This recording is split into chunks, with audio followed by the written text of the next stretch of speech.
You guys, I have such a gem today. It is such a special topic and one that is very dear to my heart because I lived it and I know this. And it is when you spiritually awake and your man or your partner is not. Nothing is more frustrating than you waking up and your partner still being asleep.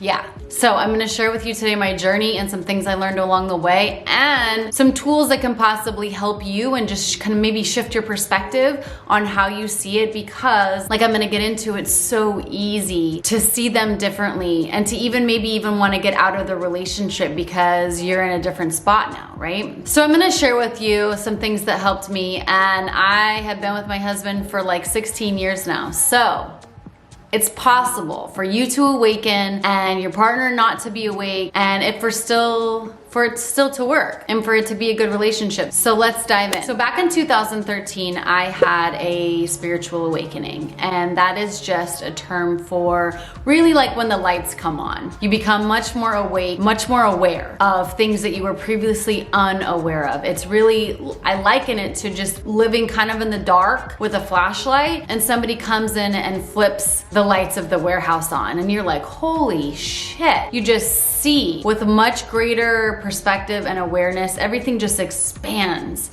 and you've got a deep knowledge of things that you didn't quite understand before, but they just make sense. A real truth comes into play. It is a magnificent experience. And if you're watching this video, I'm willing to bet you've had one or you're going through one. So you know exactly what I'm talking about. And I do want to preface that the spiritual awakening I had, it was birthed from a really, really dark period in my life. Like dark. And that's usually how it goes. It is called the dark night of the soul. We get into this space where it's just yuck and darkness and shadow and gloom, and it's awful. It's awful. I cried every day. I lived in extreme fear. I had anxiety. It was awful. Like there's no other word for it. It was an awful life experience every day. However, what it gave birth to, going through that journey, through that darkness, it birthed this spiritual awakening. The lights came on, but I had to go through that shitstorm to get to the awakening. And that's a lot of the times that's how it works for people. So I had that awakening in 2013. And as soon as you have an awakening, you become highly aware of who else is awake and who isn't. So especially if your partner is not awake, man, it is like glaring at you. Like, well, I'm awake, you're still sleeping, and I don't know if this is gonna work because I need another partner who's on the same frequency as me, right? I have raised my vibes. I'm living at a higher frequency and you're not, and that's not gonna work for me. So it's so easy for us to have that awakening and then wanna judge our partner, and sometimes even want to leave.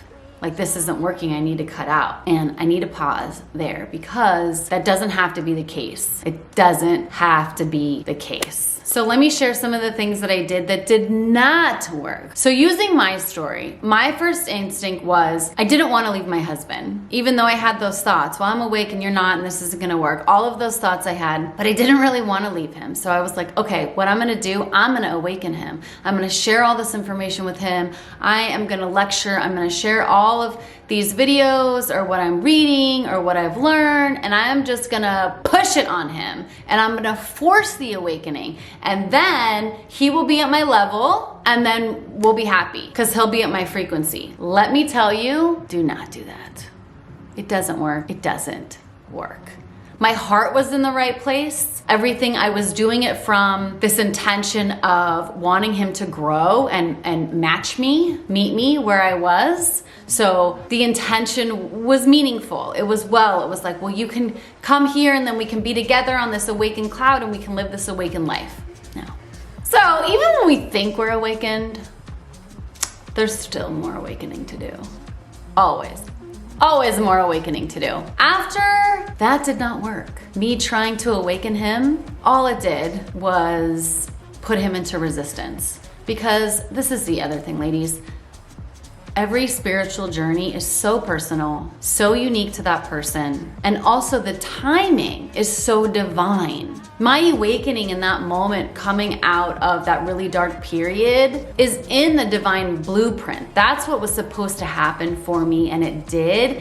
And We have to honor that everybody else is on their own divine timeline just as you are. Just because you become awakened does not mean that your partner's time is that time too. So the best medicine, what really was the best gift that I gave myself and my husband, was to honor his spiritual journey and to honor his timing, to acknowledge that his awakening will happen. And it might look radically different than mine, but it will happen in divine timing. And how could I love him just as he is and still continue to deepen my spiritual awakening? Because it's really easy for us when we're awakened to want our partner to awaken. We want it. We want to be on the same level. We want to experience the same thing. So it comes from a good place. It really does. But it's almost counterintuitive because your spiritual journey is unique to you and their spiritual journey is unique to them. So just because you awaken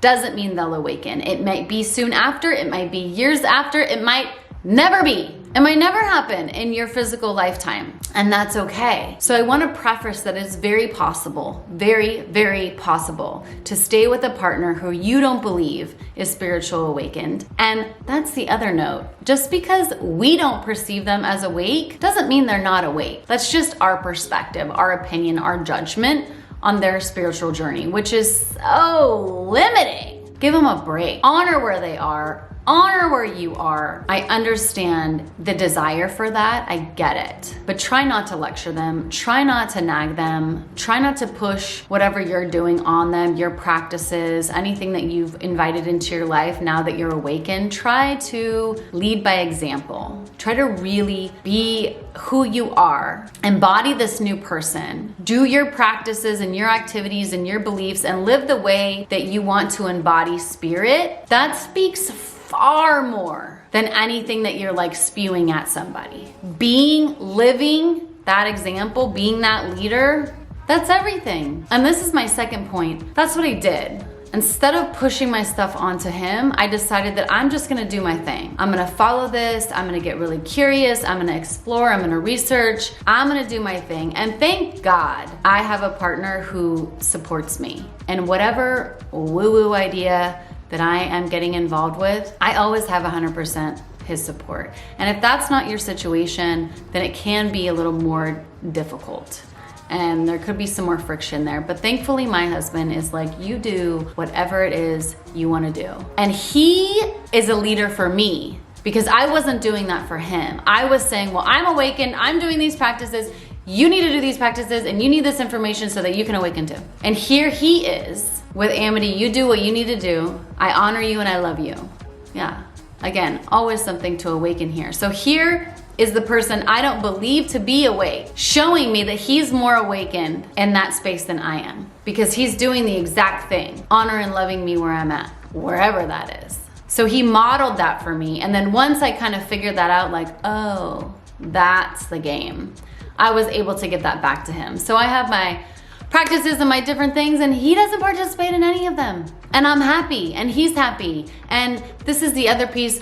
Other people evolve in their own way. Even though he doesn't do yoga or meditation or chant or all the things, he loves and supports me, and he also does things that are fulfilling to him on his spiritual journey, which is very different than mine. And together, it's great. He meets me on the depths of where I am, even though our practices are radically different. He can meet me anywhere I ask him to go, in the depths of conversations, in intimacy, wherever I need him to go on my spiritual journey, he is right there. So he doesn't meditate, he doesn't do yoga, he doesn't do any of this. Man, can he meet me at the depths of my soul. So who am I to say he's not awakened? If he can show love and honor to me and he can meet me at any place I need to meet him, that sounds like an awakened man to me. So I wanted to offer just a different perspective on it, because I know it can be so hard to have a spiritual awakening and then see your partner is not spiritually awake and then want to leave them. That's like the first instinct is we want to cut and run. Well, I'm awake, you're not awake, peace out. And I just want to offer you that that doesn't have to be the case. And just because you don't think they're awake doesn't mean they're not. So if you're really on the awakening path, if you really, really are, ask for guidance to see this differently. If you're seeing your partner in this negative light of less than, because that totally exists. Once you awaken, it's so easy to see other people, well, I'm better because somebody turned the lights on for me and you're still walking around in the dark. That's the danger zone. So be careful of that. And it's easy to see our partners in that term too. I'm awake, you're not awake. And that's not the case. It might be, but in my case, it's not. It's not the case. So I wanted to provide an example of a couple who gets better every single year. 16 years together, and each year gets better. Our love gets deeper, our love gets stronger. He is my ride or die through anything. He's my best friend. And he doesn't do any of the spiritual stuff I do. None of it. None of it. But he can meet me and match me anywhere I go. And that's what you need in a partner, essentially. That's what you need. Somebody that will match you, that will be there, that will support you, that will love you, that will honor you. That's what you need. And that essentially is the foundation of a spiritual practice. So let go of what you think a spiritual practice needs to look like and what you think spiritually awakened people look like. And in doing so, you actually awaken even further because you're releasing judgment, you're releasing ego, you're releasing perspective, the individual perspective, and you're coming more into a wholeness perspective, one of the collective. So this is a magnificent journey. Again, just wanting to show an example of how you can navigate your spiritual awakening while also having a partner that you think is not spiritually awake. And there are situations where, other things need to be looked at and you could navigate that on your own. But as far as just immediately wanting to drop a partner because you've had a spiritual awakening, don't rush into anything. Don't be quick to action. Don't end those relationships just because that happened. It's fleeting. It's such a short period of time where you flip and you see things differently, and you want to be surrounded. It's natural. You want to be surrounded by other people that are now on that same wavelength, right? You want your friends there, you want your partner there, you want your family there. You want everyone to match you at this level, this new level that you've achieved or that's happened to you. And I just want to invite you to pause. Don't end any relationships. Pray for guidance. Source, creator, universe, let me see this differently. Let me see this differently. Let me see this person differently. And you'll know if it's really a relationship that needs to be ended, but don't ever let it be that you're better than or they don't match you and that's the reason that it doesn't work. It will naturally fall away if that's the case because you won't be a vibrational match anymore, so it can naturally dissolve. But don't rush into any decisions just because you've had an awakening. They could be just as awake, if not more awake than you. And this teaches us that even if we have these awakenings, we still have judgment within us.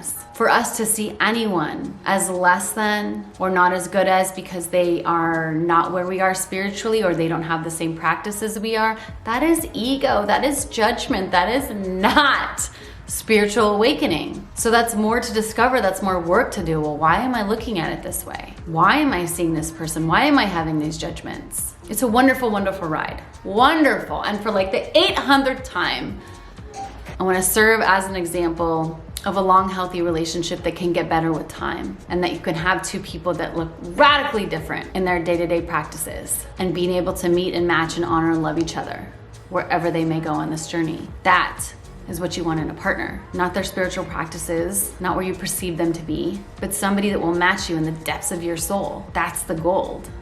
I love you.